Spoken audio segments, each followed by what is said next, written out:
ஓம் சாந்தி. தாதி பிரகாஷ்மணியோட கிளாஸ். மறுபிறவி எடுப்பது என்றால் அனைத்தையும் தானம் செய்வது, முற்றிலும் சமப்தம் முடித்துவிட வேண்டும்.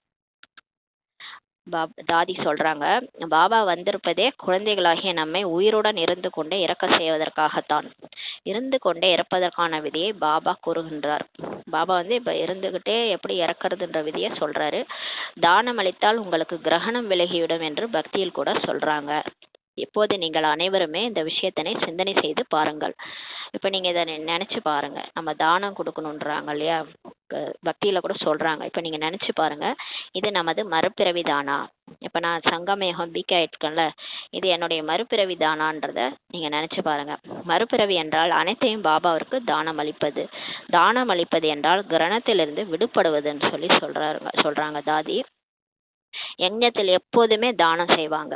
யஜ்ஞத்துல எப்பவுமே தானம் தான் அளிப்பாங்க. தானம் அளிக்கும் போது மனதிற்கு பிடித்தமான பலன் கிடைக்கும் சொல்றாங்க. அப்படியானால் நாம் எந்த விதமான தானத்தை இந்த யஜ்ஞத்திற்கு அளிக்க வேண்டும்? அந்த யஜ்யத்துல அந்த அந்த இதெல்லாம் போடுவாங்க, துணி மணி எல்லாத்தையும் போடுவாங்க, அந்த நவதானியம் எல்லாம் போடுவாங்க. ஆனா இங்க நம்ம இந்த யஜ்யத்துல என்ன அளிக்கணும்? தானம் பாபாட்ட. இது நமது வாழ்க்கைக்கான தானம். விரும்பினால் இதனை வாழ்க்கைக்கான தானம் என்று சொல்லுங்கன்றாரு. அல்லது உடல் மனம் பொருளின் தானம் என்று கூறுங்கள். அதாவது இதுல நம்ம என்ன கொடுக்கணும்னா உடல் மனம் பொருள் எல்லாத்தையும் கொடுக்குறோம் பாபாட்ட. சம்ஸ்காரத்தின் தானம் என கூறுங்கள், அல்லது தேகம் மற்றும் தேகத்தின் அனைத்து சம்பந்தங்களின் தானம் என்று கூறுங்கள். பிறகும் ஏதாவது இருந்தால் அனைத்தையும் தானம் செய்து விடுங்கள் சொல்றாரு. இங்க தானம்னா என்னதுன்னா, நம்ம வாழ்க்கையே தானம் செய்றோம், இல்ல உடல் மனம் பொருள் அதையே அழிக்கிறோம்னு சொன்னாலும் சொல்லுங்க, இல்ல சம்ஸ்காரத்தையும் கொடுக்குறோம், அதாவது பழைய சம்ஸ்காரம் எதுவுமே இது கிடையாது, காமம் கோபம் பற்று ஆசை அகங்காரத்தோட நான் இருந்தேன் இல்லையா, அது எல்லாத்தையும் பாபாட்ட கொடுத்துட்டேன். தேகம் மற்றும் தேகத்தின் அனைத்து சம்பந்தங்களின் தானம், இந்த தேகத்தையும் நான் பாபாட்ட கொடுத்துட்டேன், தேக சம்பந்தம் எல்லாரையும் கொடுத்துட்டேன். பிறகு ஏதாவது இருந்தால் அனைத்தையும் தானம் செய்து விடுங்கள் சொல்றாரு. இன்னும் கூட ஏதாவது இருந்துச்சுன்னா கொடுத்துருங்க பாபாட்ட. தானம் என்றால் தானம் தான். தானம் என்ற வார்த்தை மிக பெரியது சொல்றாங்க தாதி. தானம் என்ற வார்த்தை தான். நீங்கள் உங்களிடமே கேளுங்கள், நான் எனது இந்த வாழ்க்கையை தானம் செய்து விட்டேனா, அல்லது தானம் செய்வதற்கு சிந்தித்து கொண்டிருக்கின்றேனா அப்படின்ட்டு உங்களை நீங்களே கேளுங்கன்றாங்க. தானத்தின் அர்த்தத்தை சாஸ்திரத்துல சொல்லியிருக்கிறாங்க. என்ன கதைன்னா, ஒரு கதை இருக்கு. ஜனக மகாராஜா கதையில சொல்லியிருக்காங்க. அதாவது ஜனக மகாராஜா தனது எல்லாத்தையும் அஷ்டவக்ராஜின்ற ஒரு சாதுக்கு தானமாக அழிச்சிட்டாரு. அப்ப அவரோட எல்லாத்தையும் கொடுத்துட்டு குதிரையில ஏறுறதுக்காக ஒரு காலை தூக்கி வச்சுட்டு மறுகாலை தூக்கும் போது அந்த சாது கேட்டாரு, நீ என்ன செஞ்சிட்டு இருக்கிற? நீ தான் எல்லாத்தையும் என்கிட்ட தானம் கொடுத்துட்டல, காலை ஏன் தூக்குகின்றீர்கள்? உங்களை காலை தூக்குறதுக்கு யார் வந்து உங்களை காலை தூக்குறதுக்கு அனுமதி கொடுத்தது? ஏன்னா நீ தான் எல்லாத்தையும் என்கிட்ட கொடுத்துட்ட இல்லையா, காலை ஏன் தூக்குகின்றீர்கள்? மற்றொரு காலை தூக்குவதற்கு என்ன உங்களுக்கு சங்கல்பம் எப்படி வந்ததுன்னு சொல்லி கேட்டாராம். எல்லாத்தையும் நீ என்கிட்ட கொடுத்துட்டேன்னா அப்புறம் நீ வந்து காலை எப்படி நீ தூக்குவோம்? உன் காலே உன்னிது கிடையாது இல்லையா, என்னிது தானே அப்படின்னு சொல்லி கேட்டாராம். அனைத்தையுமே நீங்கள் தானமாக அளித்து விட்டீர்கள், இவ்வாறு நீங்கள் செய்தால் நான் ஏற்றுக்கொள்ள மாட்டேன்னு சொல்லி அவர் சொன்னாராம். இவ்வாறு சங்கல்பத்தினை பற்றி ஒரு கதை எழுதியிருக்கிறாங்க. அதே போன்றே சிவபாபாவின் குழந்தைகளாகிய நாம் அனைவரும் மறுபிறவி எடுப்பதற்காகவும், அதாவது ஆகுதி ஆவதற்காகவும் இங்க வந்திருக்கிறோம். இப்ப நம்ம அந்த ராஜா மாதிரி, ஜனக மகாராஜா மாதிரியே எல்லாத்தையும் கொடுக்கறதுக்காக தான் பாபாட்ட வந்திருக்கிறோம். மனசு புத்தி சம்ஸ்காரம் உடல் மனம் பொருள் எல்லாத்தையும் கொடுத்துட்டா அப்புறம் மனசுல தேவையில்லாத எண்ணங்கள்லாம் வருதுன்னா ஏன் வருது? அவர்கிட்ட தான் கொடுத்துட்டோம் இல்லையா, கொடுத்துட்டு திரும்ப வாங்கிக்கிறோன்னா அது வந்து தப்புன்னு சொல்றாங்க தாதி சொல்ல வராங்க. ஆகையால் உங்களை நீங்களே கேட்டு பாருங்கள், நான் முழுமையான ஆகுதி ஆகிவிட்டேனா, அல்லது இவ்வாறு ஆவதற்கு சிந்தித்து கொண்டே இருக்கின்றேனான்னு சொல்லி கேளுங்கன்றார். இது மிகவும் ஆழமான விஷயம் சொல்றாங்க தாதி. முழு வாழ்க்கைக்கான பாடம் இது. மறுபிறவி எடுத்து விட்டனா, அதாவது சமர்ப்பணம் ஆகிவிட்டேனா புத்தி மூலமாகன்னு சொல்லி உங்களை கேளுங்க.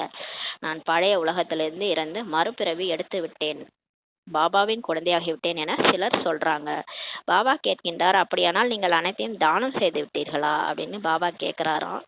அப்படியானால் அதன் அடையாளம் கிரகணம் விட்டு போய்விட்டதான்னு சொல்லி பாபா கேட்கிறாரு. இவை அனைத்துமே கர்மங்களின் ஆழமான ரகசியம் சொல்லி தாதி சொல்றாங்க. சும்மா நான் வந்து வெள்ளை ட்ரெஸ் போட்டுட்டேன், சும்மா அமிர்த வேலை பண்ணிட்டேன், முரளி கேட்டேன்னா அது தானம் கொடுக்கறது கிடையாது.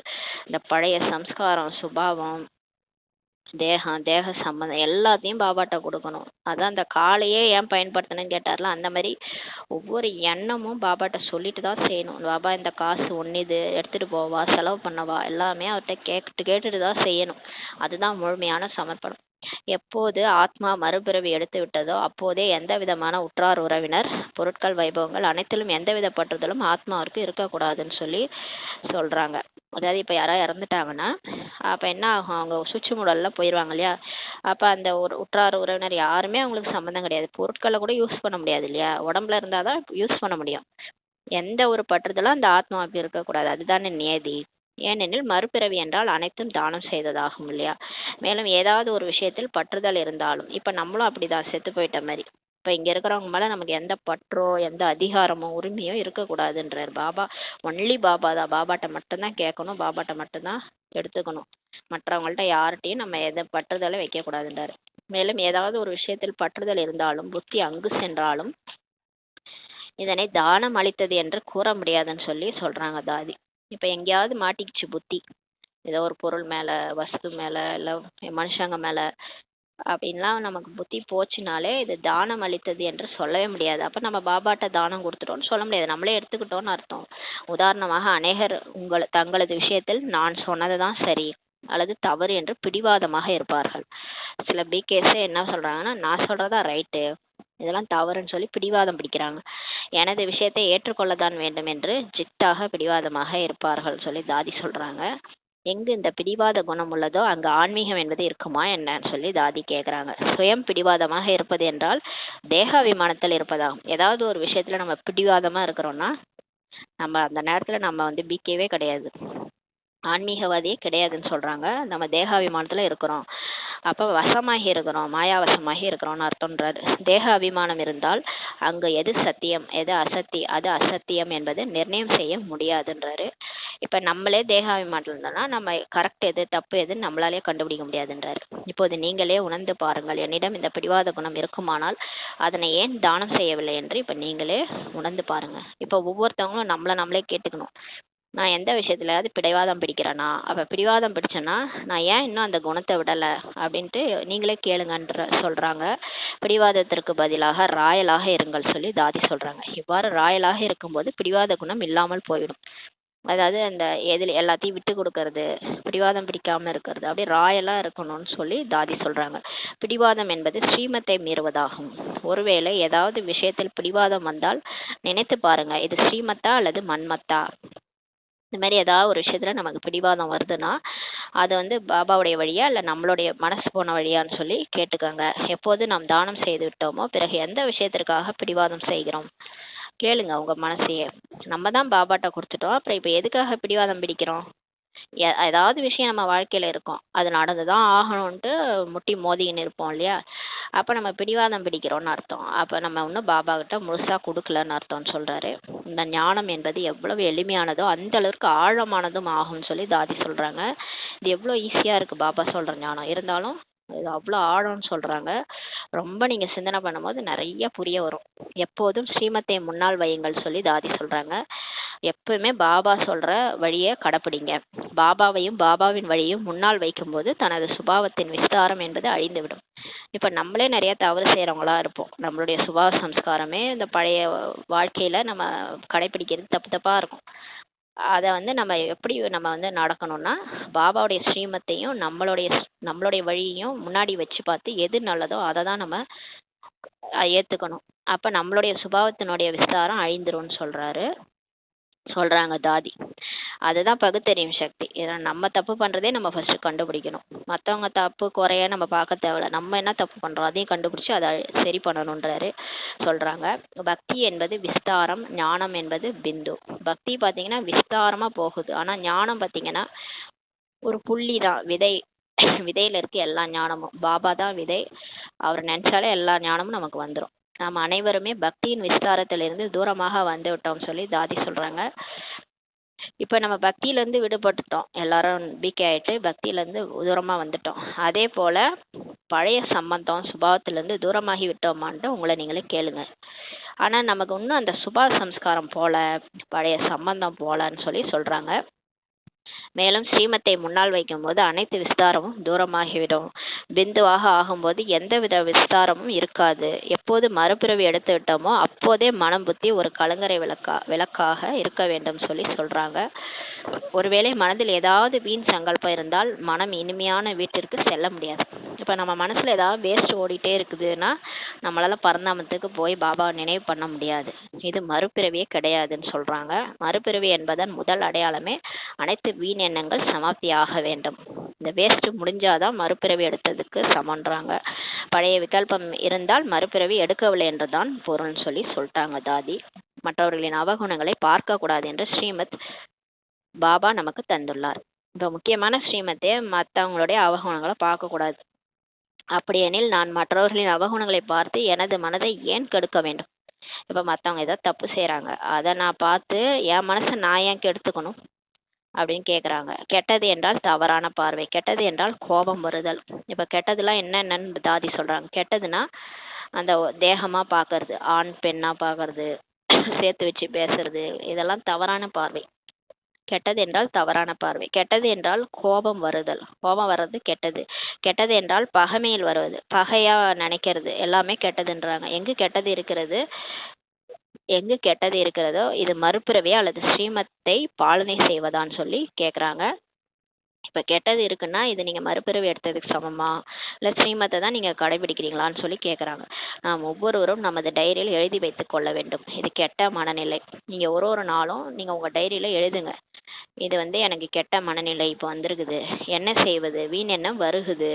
இப்போது இந்த அனைத்தும் முடிவுக்கு வருகின்றதோ அப்போதே வெற்றியின் முழக்கம் ஏற்படும் சொல்லி தாதி சொல்கிறாங்க.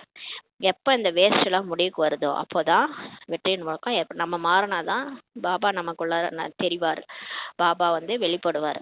எதுவரை கெட்ட சங்கல்பம் இருக்கின்றதோ அதுவரை மறுபிறவி என்பதே இல்லைன்னு சொல்லி தாதி சொல்றாங்க.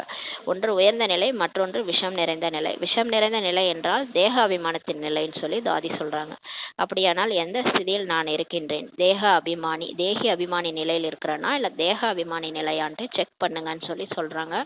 மறுபிறவி என்றாலே அமைதியின் தூண். மறுபிறவி எடுத்துட்டாலே நம்ம அமைதியாயிடும். ஆத்மா சண்டை சச்சரவு போவாது, பிடிவாதம் பிடிக்காது, நான் ரைட்டுன்னெலாம் பேசாது, அப்படியே அமைதியாயிடும். அமைதியின் தூண் சொல்றாங்க. அமைதியில் இருப்பதற்கு உள்ளே எந்த விஷயமும் தொந்தரவு செய்யக்கூடாது. தேகத்தை மறந்த நிலையில் இருப்பதற்கு தான் விரும்புகிறோம்.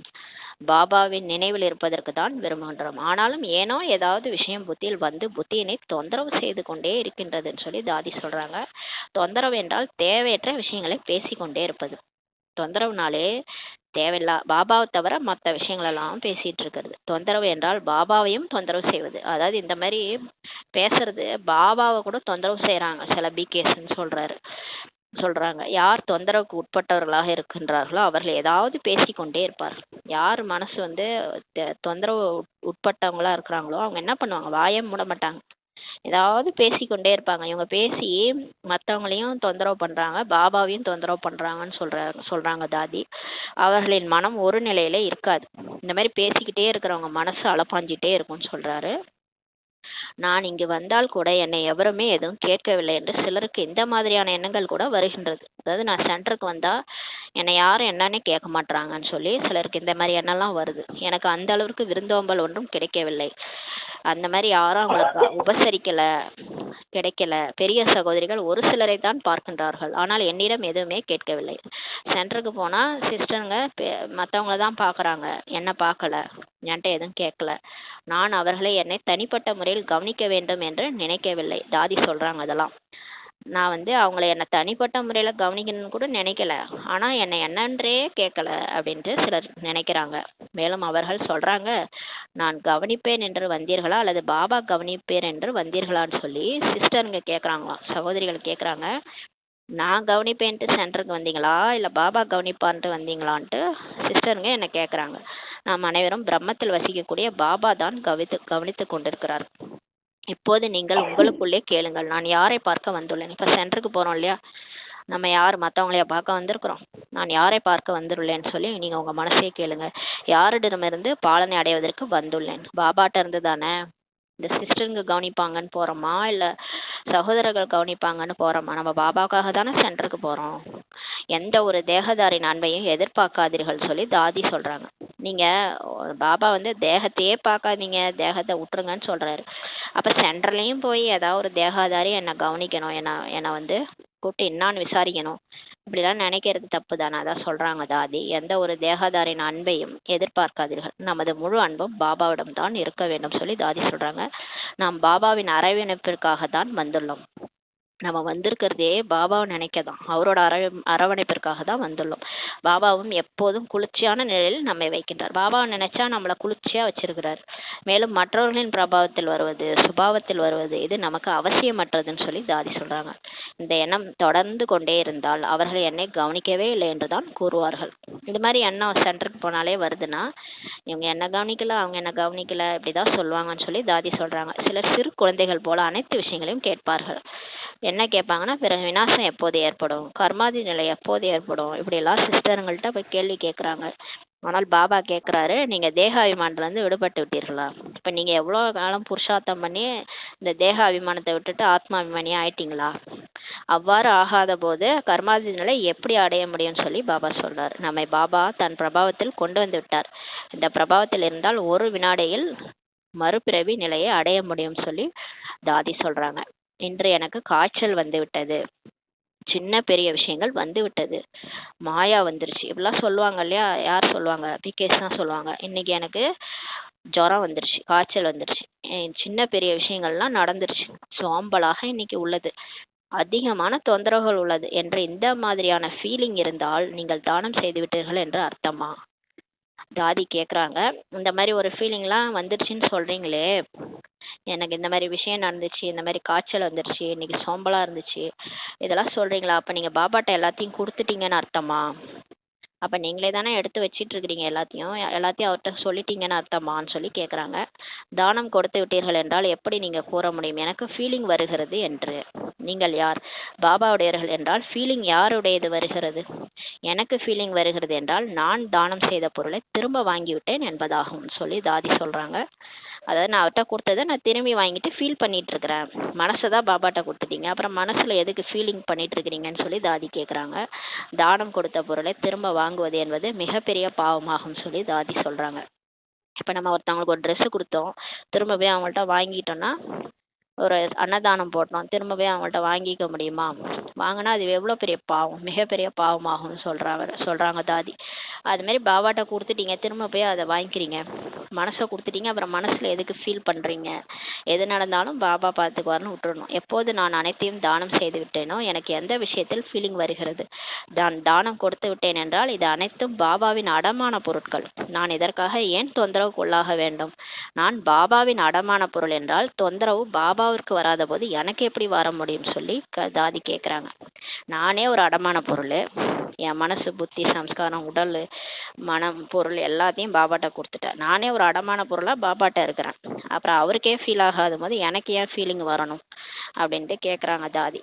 நான் தானம் அழைத்து விட்ட பிறகு திரும்பவும் ஏன் எடுத்தேன், இது மிகப்பெரிய பாவம் அல்லவான்னு சொல்லி தாதி சொல்றாங்க. அதெல்லாம் எவ்வளோ அழகாக அவங்க கிளாஸ் எடுத்திருக்காங்க பாருங்க.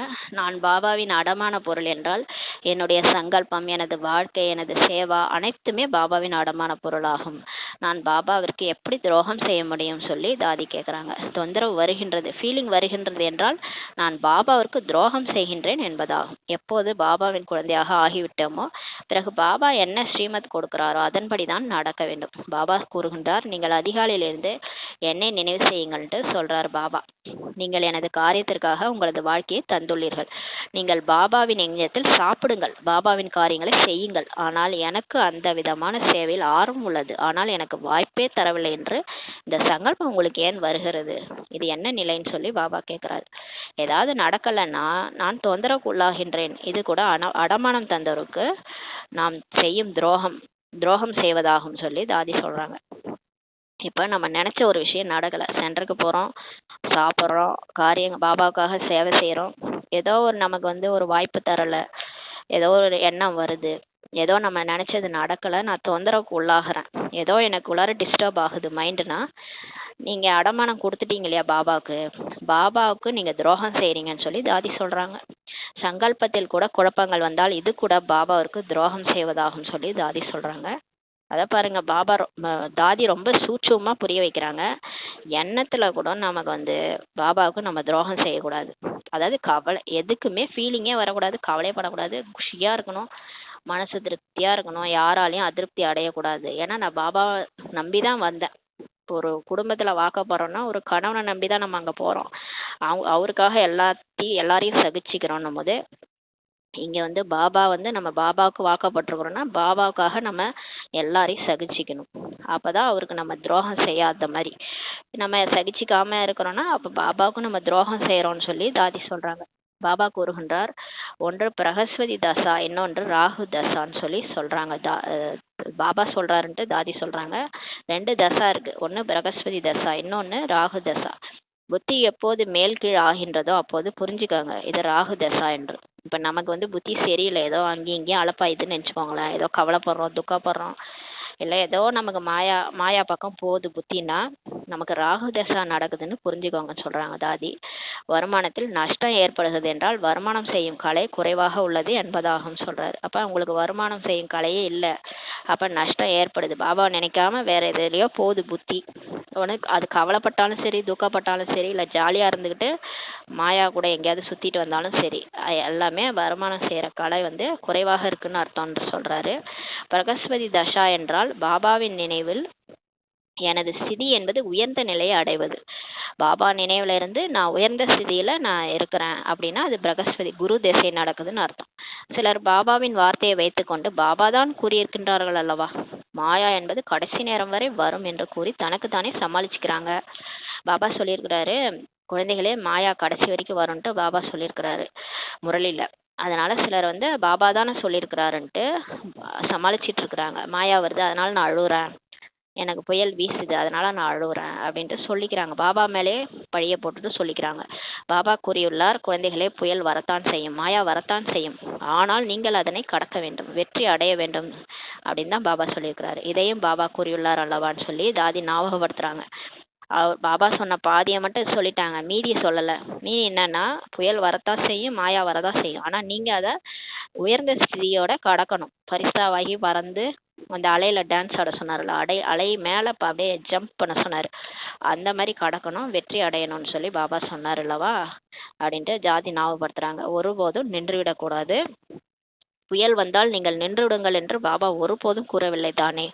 இப்போ புயல் அடிக்குது வாழ்க்கையில, அதோட பிகே ஆகிறதுலேருந்து நின்றுட்டு நான் பிகேவா ஓடிடலாமா, பாபா கை விட்டுடலாமா, டைவர்ஸ் பண்ணிடலாமா, அப்படி பாபா ஒருபோதும் சொல்லலை தானே. நாம் மாயாவிடம் தூரமாக சென்று மாயாவை வென்றவரா ஆகணும்னு சொல்லி தாதி சொல்றாங்க. ஒருவேளை மாயாவுக்கு வசமாகிட்டீங்கன்னா இவர்கள் என்ன தானம் செய்ய முடியும்னு சொல்லி தாதி கேட்குறாங்க. இப்போ போய் நம்ம திரும்ப மாயா வாழ்க்கையை வாழ போயிட்டோம்னா இவங்க என்ன தானம் செய்ய முடியும்னு சொல்லி கேட்குறாங்க. நீங்கள் இந்த கண்களுக்கோ காதுக்கோ வசமாகிட்டா பிறகு முட்டாளாகி விடுவீர்கள் சொல்லி தாதி சொல்றாங்க. இப்போ இந்த கண்ணுக்கு நம்ம வசமாயிருக்கோம், வாய்க்கு வசமாயிருக்கோம், காது என்ன சொன்னாலும் அந்த காது கேட்டுட்டு கேட்டுட்டு அந்த பரஸ்திதியெல்லாம் கொண்டு விடுது இல்லையா, யாருடைய விஷயங்களையோ கேட்டு கேட்டு அதை சிந்தனை பண்ணிட்டு மற்றவங்களுக்கு சொல்றோம், இதெல்லாம் அதுக்கு வசமாகறோம் நம்ம. இந்த காதுக்கு நீங்க வசமாகறீங்க, கண்ணால எதையாவது பாக்குறீங்க, அதுக்கு வசமாகறீங்கன்னா பிறகு நீங்க முட்டாளாகிடுவீங்கன்னு சொல்லி தாதி சொல்றாங்க. வசம் செய்வது என்றால் நீங்கள் அதற்கு எஜமானனா ஆகணும். நீங்க அதை வசம் செய்யணும்னா நீங்க எஜமான, நீங்க சொல்றதா அது கேட்கணும். இப்போது உங்களை நீங்க பாருங்க, நான் யார் என்று, நான் யார், எஜமானனா இல்ல நான் அடிமையான்ட்டு நீங்க பாருங்க. மாயாவை வசம் செய்வோனா அல்லது மாயாவிற்கு வசமானவனா என்று நீங்க பாருங்க. நீங்கள் ஒவ்வொருவரும் உங்களை நீங்களே சோதனை செய்து பாருங்கன்னு சொல்லி தாதி சொல்றாங்க. நான் எதுவரை இந்த யஜ்ஞத்திற்கு தானம் செய்து கொண்டே இருக்க வேண்டும். தானம் என்றால் தானம், தானத்தை திரும்ப பெறுவது என்றால் மிகப்பெரிய பாவமாகும் சொல்லி தாதி சொல்றாங்க. ஓம் சாந்தி. நன்றி பாபா, நன்றி ராமா, நன்றி பரிவாரம்.